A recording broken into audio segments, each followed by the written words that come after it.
கொஞ்சம் கூட யாரும் எதிர்பார்க்காத வகையில இந்த நாள்ல இன்னைக்கு என்னென்னமோ நடந்து போச்சேம்மா.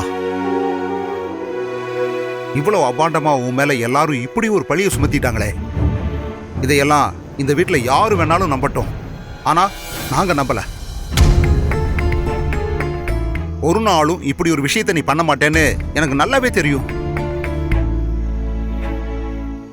பொதுவாவே நீ யாருக்கும் கெடுதல் நினைக்காத ஒருத்தி. சக்திய கல்யாணம் பண்ணிக்கணும்னு உனக்கு விருப்பம் இருந்தும், சக்தி பிரீத்திய காதலிக்கிற விஷயம் தெரிஞ்சும் அத நீ மனசுக்குள்ளேயே போட்டு புதைச்சுக்கிட்ட.